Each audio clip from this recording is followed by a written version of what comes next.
We've been astounded by the amount of positive feedback we've received from our listeners, especially on social media. @Train with Megan recently tweeted us, "You have to start being weekly. Just got caught up and can't wait for another episode." To answer that, we would love to be a weekly podcast, but we need the resources to do so. In fact, becoming a weekly podcast is one of our goals on our Patreon at www.patreon.com/thinairpodcast. On our Patreon, you can make a monthly donation of any amount of $1 or more. Your donation means that we are able to expand the scope of what we're currently able to do. Not only could we release episodes on a more frequent basis, we could also upgrade our audio equipment, rent a private recording space, and become much more involved in the cases we investigate. As we become a more established podcast, we will also begin setting up rewards for our Patreon donators. To not miss out, head over to patreon.com/thinairpodcast.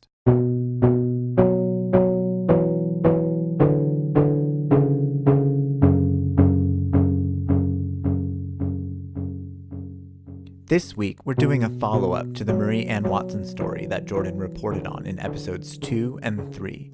If you haven't listened to those episodes, you might want to listen to them first. One of the benefits of producing a podcast that focuses on open cold cases is that we can respond to new information in real time as it's discovered. So, as new information becomes available to us, we feel it is our obligation to pass that on to you, the listener. This episode is the next event that happened to us in the case of Marie Ann Watson. I'll let Jordan tell you the rest.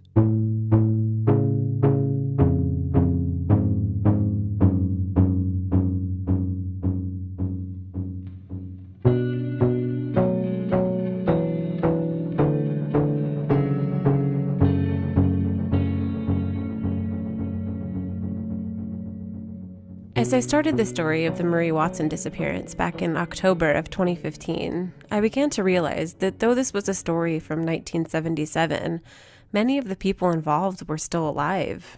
In part 2 of this story, we found and interviewed Dorothy Rogers, the last woman to see Marie Watson alive. She's in her 70s now.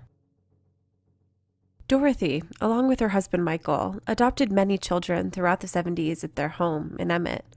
For me, the children in this story were like ghosts. They were there at the time, the victims and witnesses of child abuse at the hands of their adopted parents.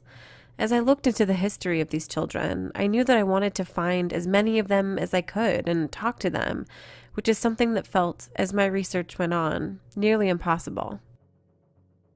The first reason for this was that when the Rogers adopted children, they changed all of their names, and there were so many of them, it was easy to get them mixed up. I would often be reading an article about this case, and new names of children would pop up, children that I had never heard of before. It was hard to keep them straight.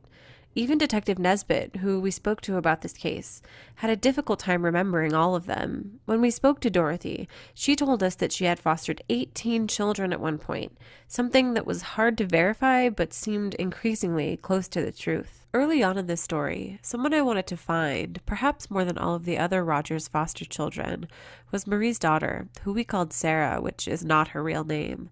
I knew that Marie's son, who also lived with the Rogers, didn't want to speak with even detectives about his mother's case, but Sarah had a blog, and from a search online, she had written about this story.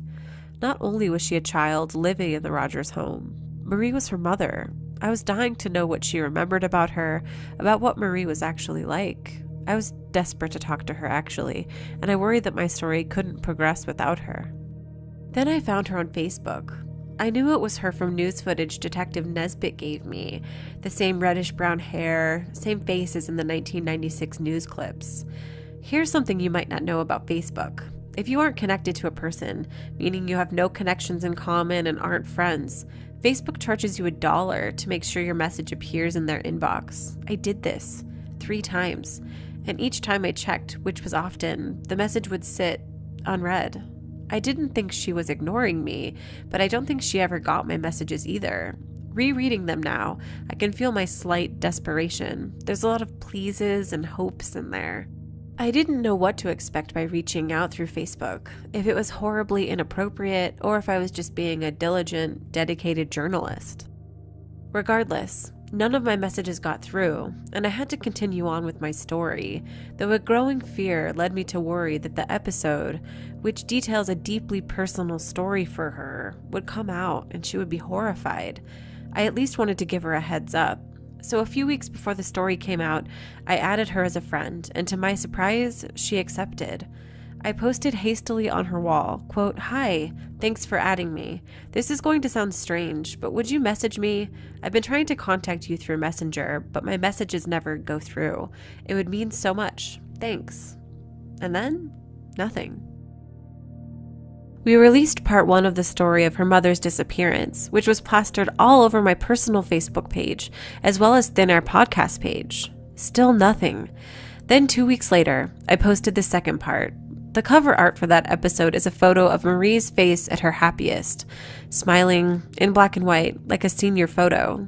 And then, the morning after the release of our episode, finally, Sarah, whose real name is Sandi, saw everything I had been trying to say for nearly 6 months. My name is Sandi. It's Sandi. I've gotten used to saying I'm Sandi with an I. I've forgotten that's not my middle name.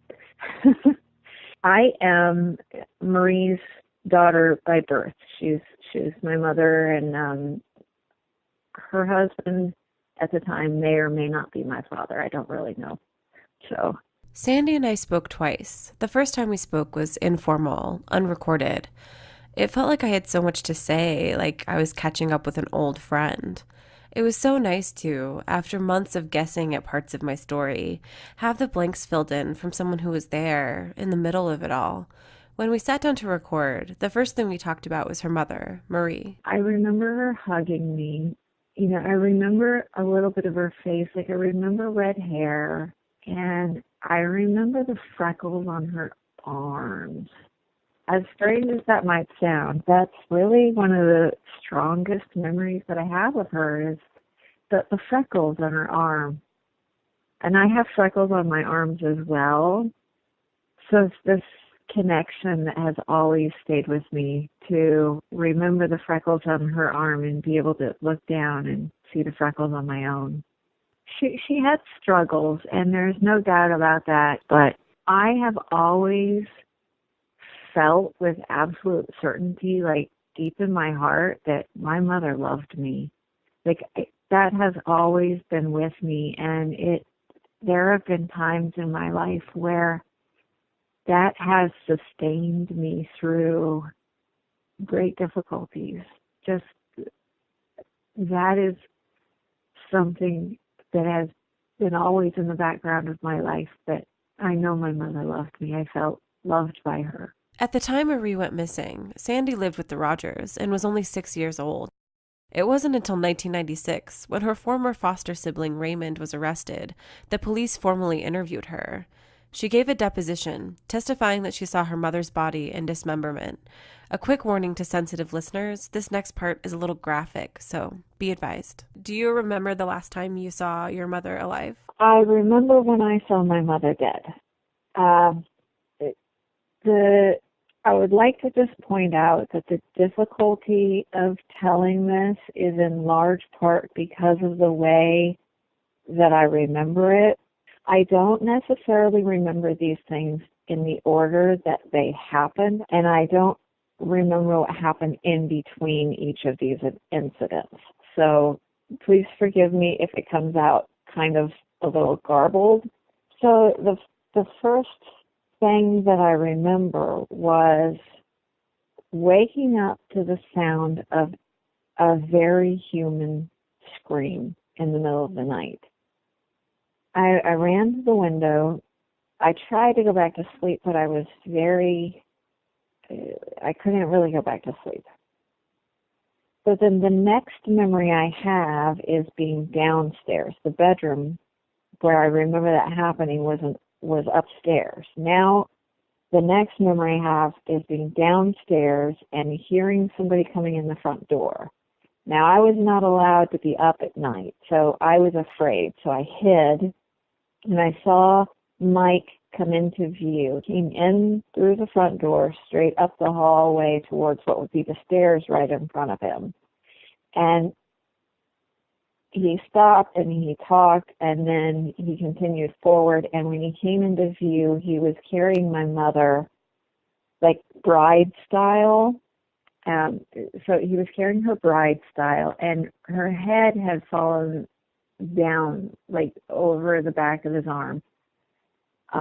So I could see her face with her hair dangling down, and her arm had flopped down, and it was kind of, it just didn't look right to me.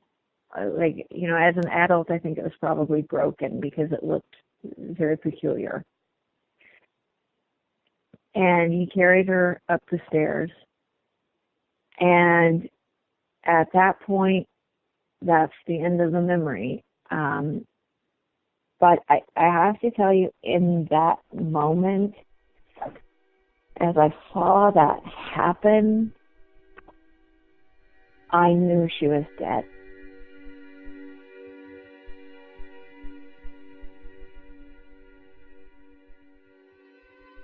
Just all hope of ever escaping them completely died inside of me. And I felt that on every level. I knew she was dead. And I also felt guilt because connected to that moment is the memory of being on the front porch of Mike and Dorothy's house, begging my mom to just take my brother and I and run away as far as she could, as fast as she could, because I was so afraid that they were going to kill her. And I was begging and begging her to please save me. And now as a mother, you know, myself, I realize how much that must have tortured her to not be able to do that with me begging the way I did. And so in that moment, I felt not only the pain of her death, but I also felt like I had betrayed her by begging her to take us, because they had told me, if anybody ever tries to take you away from us, we'll kill them. And now she was dead.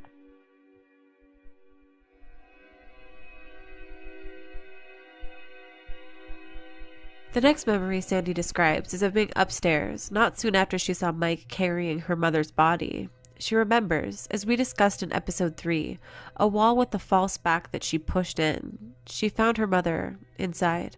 And she wasn't moving. She was just staring at me, and her eyes looked not right. And her cheekbone had, the skin over her cheekbone had been split, and her cheekbone was poking out of the split skin of her cheek. That's the end of the memory. Like, it just ends abruptly. You know, someone must have startled me or something. That's the whole memory. And then again, in a very isolated moment, like, you know, if you were watching a movie, it would be like the cut scene to the next scene, I guess. I see Mike and Dorothy squatted on the ground. I am at the corner of the house, just squatting in my nightgown. Mike and Dorothy, Raymond, somebody I didn't know, and Jimmy Watson were over in this pool of light. It was a lamp, a utility lamp that they usually used for working on the cars, was connected to a extension cord, and it was laying on the ground and in a circle around this pool of light, and they were butchering. Now, they butchered frequently, so I understood what they were doing. And they were talking in low voices, and I can't remember what they said.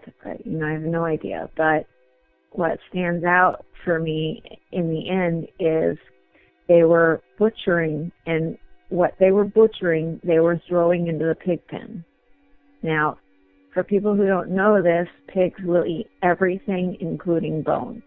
So it was a very efficient way that they used frequently to get rid of unwanted stuff. So as I was watching, and it was so cold, and I was just riveted anyway, I saw an arm fall from behind Dorothy into the pool of light. You know, I remember the spike of just something that went through me. You know, I guess maybe it was horror. I don't really know. I just remember an intense feeling just driving through me, almost like I had just been shot. And I couldn't move. Like I felt completely stuck in that moment as they carried on.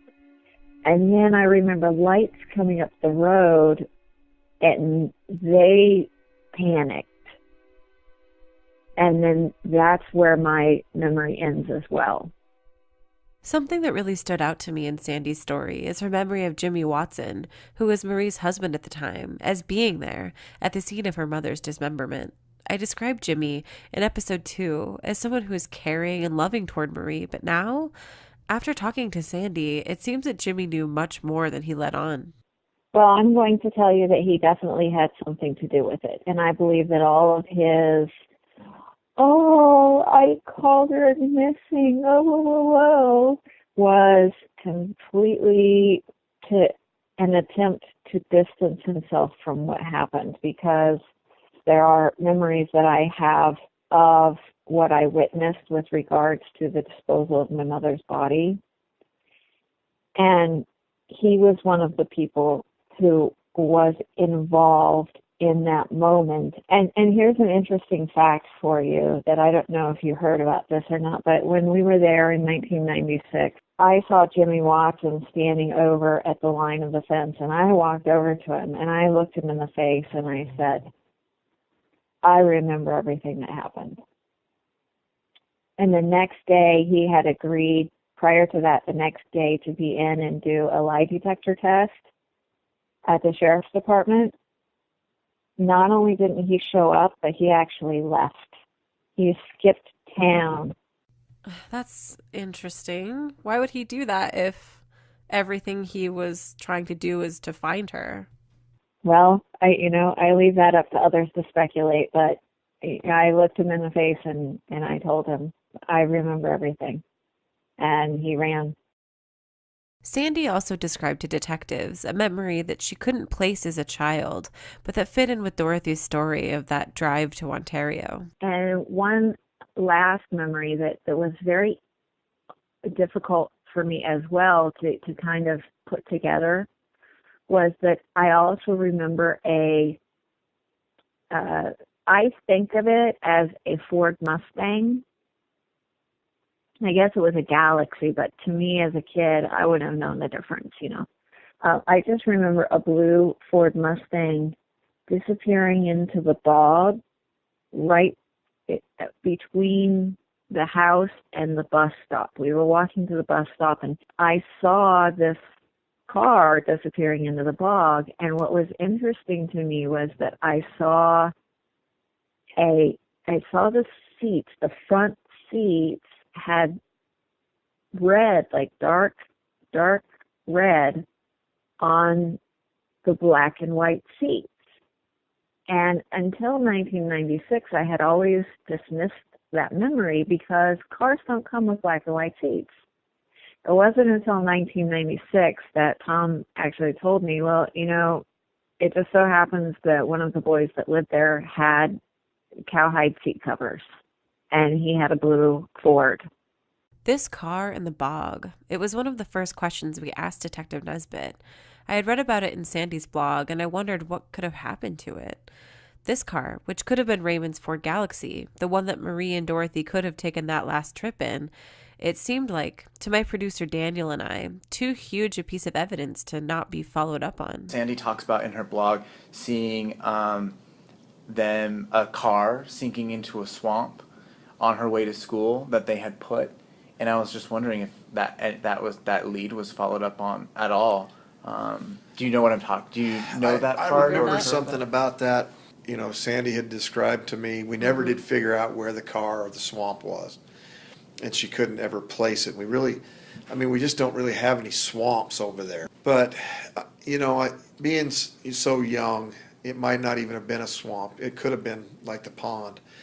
But those ponds that would have been in, they've been drained so many times over the years and had things fixed, and they've had fish issues, so they've drained them and fixed things and filled them back up. Every year they let the lake and the river down, no cars. Wherever the car ended up, Sandi did remember something very specific of that body of water nearby. Things changed so much in 20 years. They could have filled it in, but he did say that there was a bog right near there. And in fact, I believe it was the same bog that was behind the house. Dorothy at one point took me out to that bog behind the house. That it was actually running water at the time. I don't know if it still is. And she was angry with me and she was punishing me, and she gave me a sledgehammer and told me to break the ice because I needed to clean myself up, because she had left me standing in quote unquote timeout until I wet myself because they wouldn't let me go use the bathroom. And so she took me out there. She told me to break the ice. Of course, I couldn't lift the sledgehammer. So she broke the ice, made me get in, and the current actually started to pull me under. This is where Sandi and I began to really discuss what she experienced at the hands of her foster parents, Michael and Dorothy Rogers. Okay, well, here's my honest belief that I have come to over the years, where I believe that the silence of victims is what protects perpetrators. So I will tell you the reality of my relationship with them, and much of it is extremely stark. And so I would appreciate if you would keep this disclaimer in for your listeners. Anybody who is very, very sensitive to the suffering of children probably should not listen to what I'm about to say. So first, I've listened to your first two podcasts, and I heard Dorothy talking about, rescuing kids, and I can believe that she honestly believed in her own mind that she was doing that. But in practical application, it was more like rescuing stray animals and not people. We were not people to them. And in particular, I was especially not a person to them. In her mind, she had rescued me, yes, but, she had rescued me, this little stray creature. And they actually called me a bitch, and I had to eat on the floor with the other dogs because I was not a person. And there were often jokes to try to get me to sit at the table. And when I would sit at the table and have the staggering audacity to think that I was a human being, they would beat me brutally, savagely.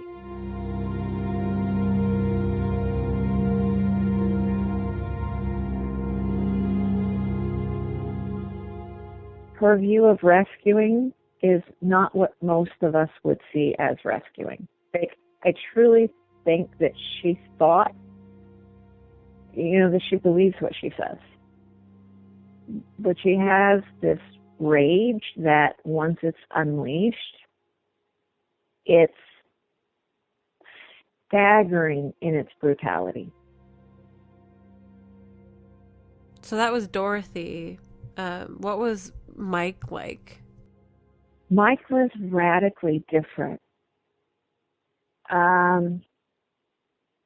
I would say that his rage was equally as horrifying and often much worse, but it was colder. It was a calculating,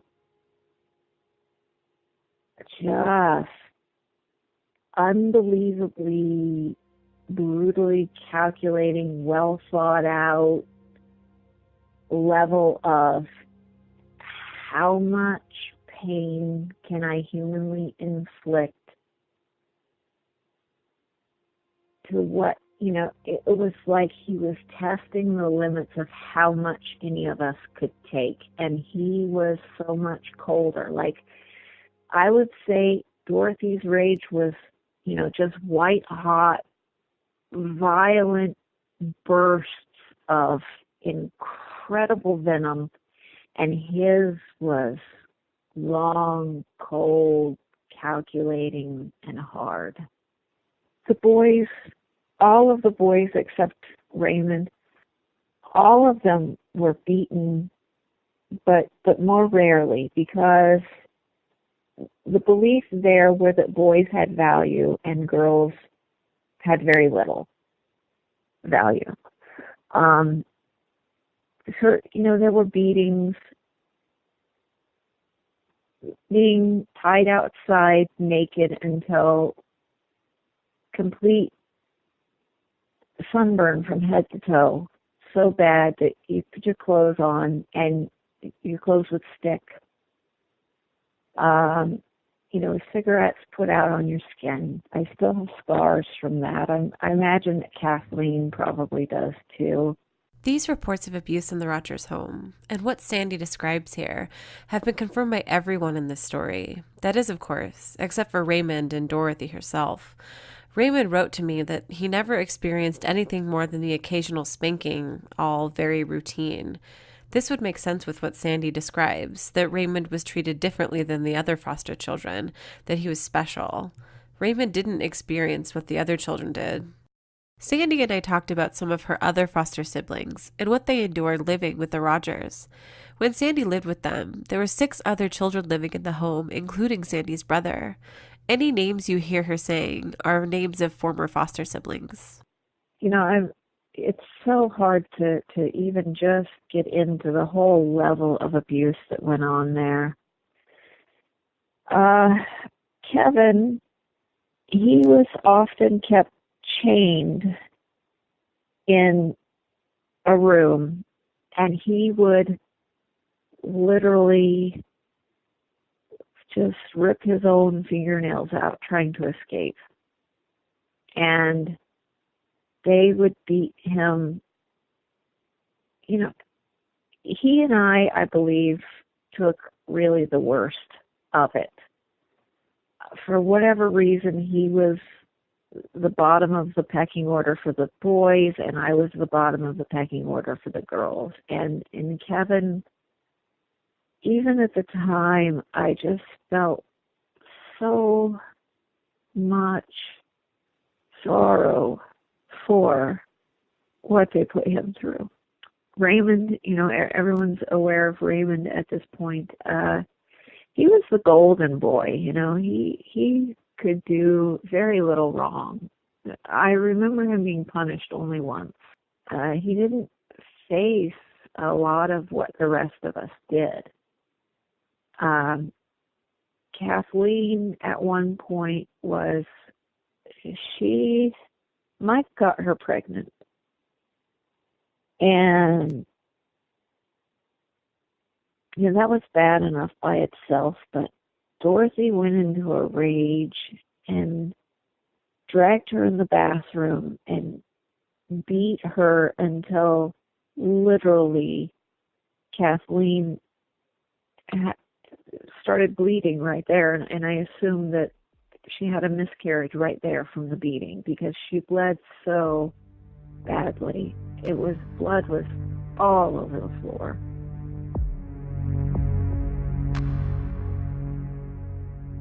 In my research of this story, I tried to find as many former Rogers children as I could, which was not an easy task. Sandi's brother, who we call John, wants nothing to do with this story. Raymond was easy enough to find, as he's on death row at San Quentin now. Kevin, the boy Sandi is speaking of here, is himself missing, though when I spoke to others in this case, they said he was missing on purpose, that he wanted nothing to do with his old life.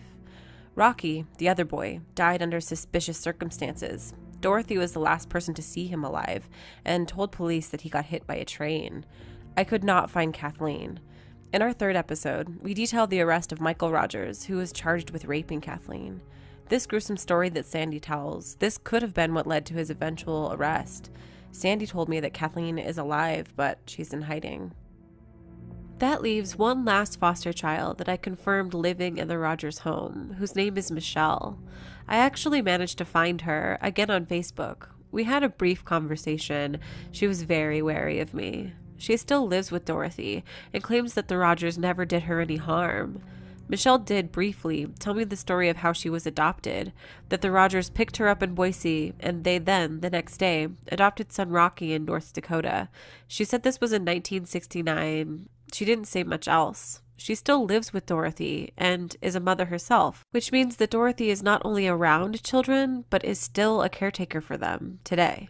It's hard to explain the things that went on there because the level of abuse, even now as an adult, I often think, well, it was typical things. There were typical quote unquote things, like, being locked in closets for hours and hours and hours, things that you hear about already in abuse cases, and I would call them kind of standard abuses. If these were standard abuses that Sandi experienced, then there were abuses that were different and were decidedly not standard, and they make for the most sensational aspect of this case. As we continued to discuss what she had experienced with the Rogers, I had to ask her about her experiences involving Satanism and ritualistic abuse. Sandi claims that she experienced, at the hands of Michael Rogers and many unknown adults, satanic ritual abuse involving herself and many other children who she claims had been kidnapped. What she described to me as going through is something even she's been skeptical of in her life. In the 1980s, there was a really big thing about recovered memories of satanic ritual abuse. And I went through a phase during that time when I was very excited, as crazy as that sounds, because I thought, oh, that is so wonderful. I had, implanted memories and they're not real. And so I went to the counselor and I said, hey, I'm so excited. How can I get over these implanted memories? And she's like, well, who implanted them? And I'm like, well, I don't know. What do you mean? And she said, well, they have to come up in hypnosis to be implanted memories. So who did the hypnosis with you? Because, she was outraged that someone had done this to a client. And to my very great disappointment, apparently implanted memories are not ones that you have never forgotten. So I was rather disappointed to find out that, okay, I guess that, that's not an excuse for it. It sounds kind of silly, I know, but I had really hoped I was getting out of the belief that this really happened to me. And, going forward and talking about it, it's difficult because our society is very much a blame the victim society. And it makes us afraid to come forward and tell the truth. None of us, including me to whom it happened, none of us want to believe this really happens. None of us want to believe it's real. And so, it's scary to talk about it from the standpoint of how many people want it to be not real and would do anything for it to be not real. But unfortunately, it was very real in my experience. Sandi then described to me what she remembered. Oh gosh, it's hard to express this. It's hard to explain it because, I'm seeing it again from the eyes of a child, right? Sofas on the wall that you would be facing as you come in the room. And they were draped in black. So the whole room looked black, but there were furnishings, okay? There were lamps on two tables, like two end tables at the end of the two sofas, okay? And the tables were covered in like black cloth or something too. To the right side of the room, just slightly to your right, was, I guess we'll call it an altar, but it was just basically a rectangular box, black, and on that was a basin that was tipped forward slightly, so it would almost be like a chair that a child could recline in. But it was a basin, and it was like gold or copper, brass, I don't know. It was some kind of a yellowish metal. Behind that was a cross. It was painted black also, and it had bondage accoutrements on it, right? Handcuffs and leather strips. And it was not the size for an adult, it was the size for a child.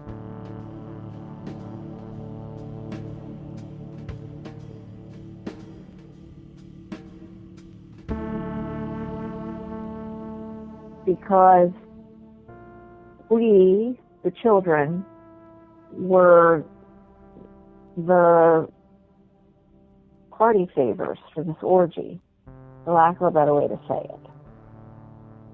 And they would, it's so hard to talk about because it's also wrong.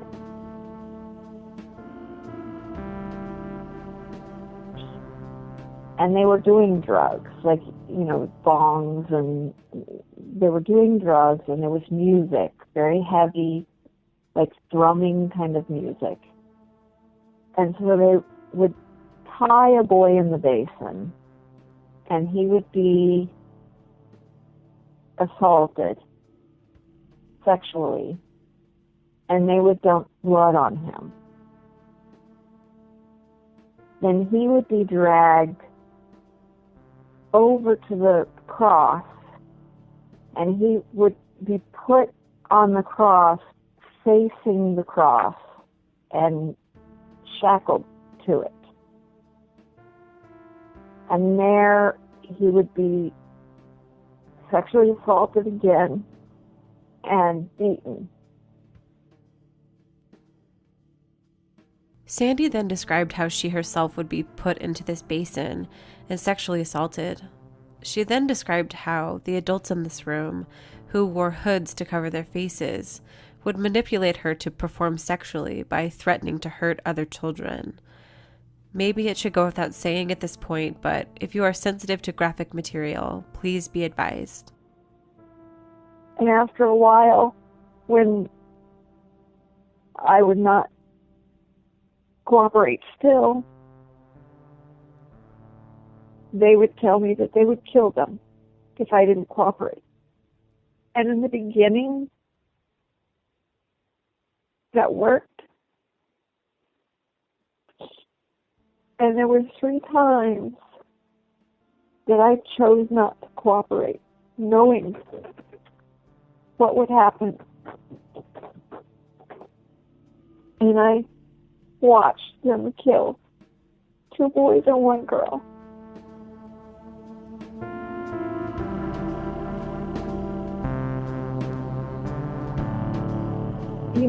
It took me a lot of years to forgive myself for that, to come to, you can intellectually understand that I was put into a situation where I really didn't have a choice.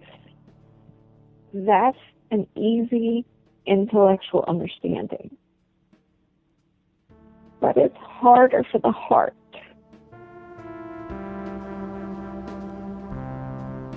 But I don't know if I'll ever get to the place where I stop feeling sad when I see the suffering in their eyes. I don't know how you let go of that sadness for those children. Like, I understand we're all adults now, but I still feel that sadness for the children that we were. Sandi lived with the Rogers for 3 years. During this time, she was beaten, sexually assaulted, and saw her mother murdered. I don't know why there's this voice in my head still that's so skeptical about Satanism. Maybe because it's the one part of her story that allows me some emotional distance, like a get-out-of-jail-free card.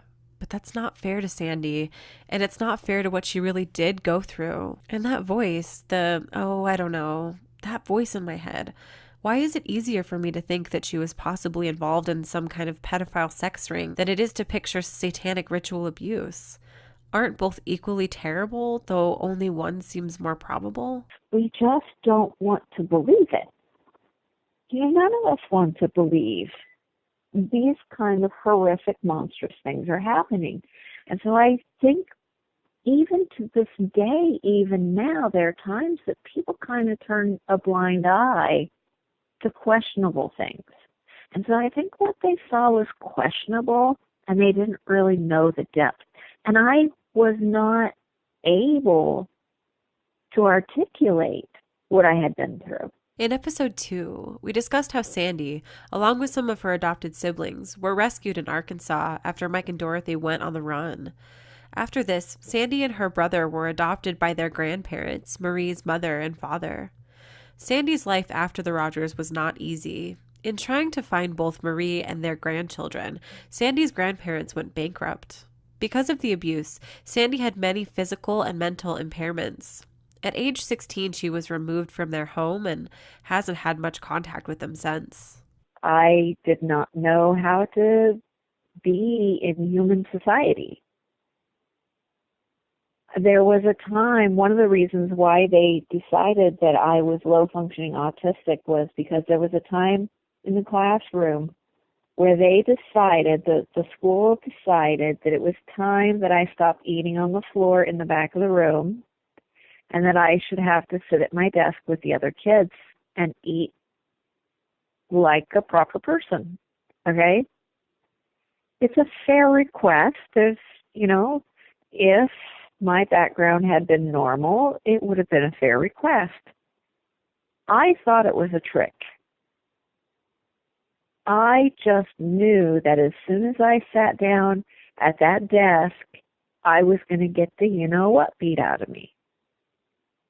I knew it, and they worked so hard to get me in that desk, like they tried to physically put me in the chair. I picked up the desk and threw it across the room. In fact, there was a time that they said that Mike and Dorothy had been seen in the area. So my grandparents on my mother's side, the ones who adopted us, lived in Kansas at the time on a farm where they had lived, however long. And they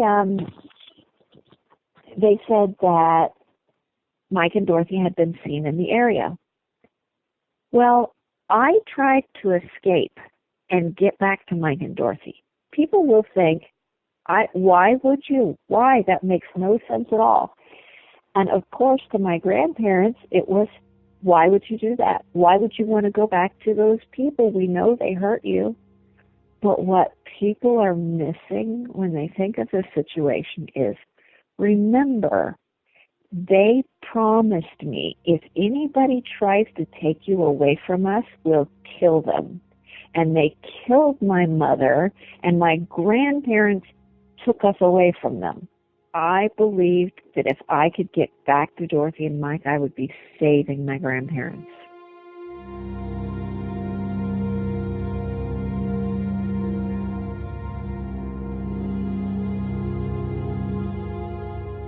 If you could say one thing to Mike or Dorothy now, what would you say? I don't think that I would have anything at all to say, honestly. I would love to be able to say, I would say something like, I forgive you, because I have forgiven them, but more for my own sake and my own ability to live my life and move on. I don't believe that that would matter to either of them. It wouldn't mean anything to them. They didn't even see me as a person to begin with. I just don't know that there would be anything worth saying to them because it wouldn't mean anything at all.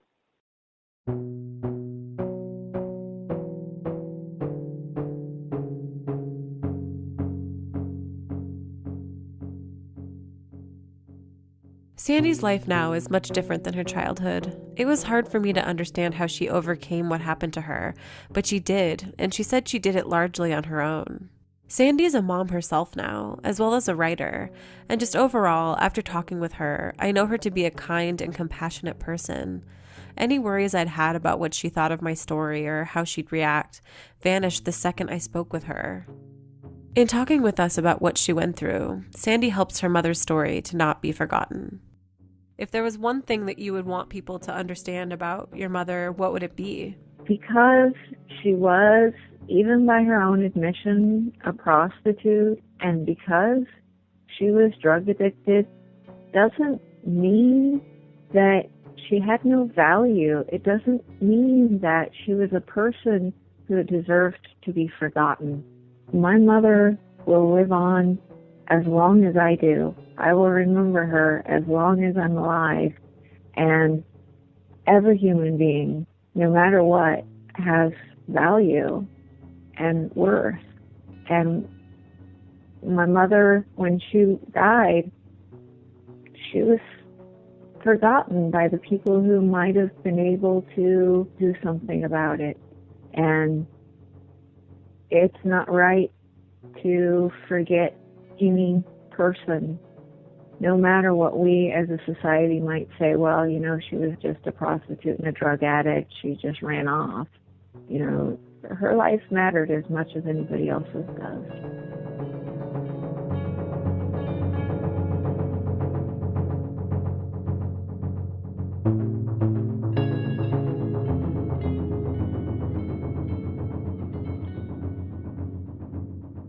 If you would like to learn more about the Marie Watson case, head over to our website at thinairpodcast.com.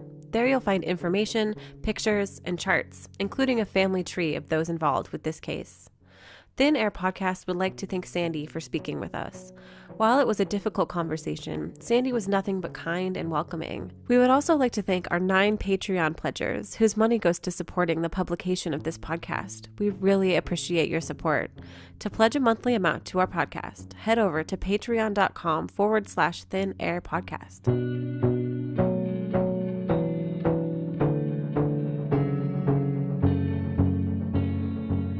Mixing, mastering, and original music for this episode came from our friends at Conifer Audio.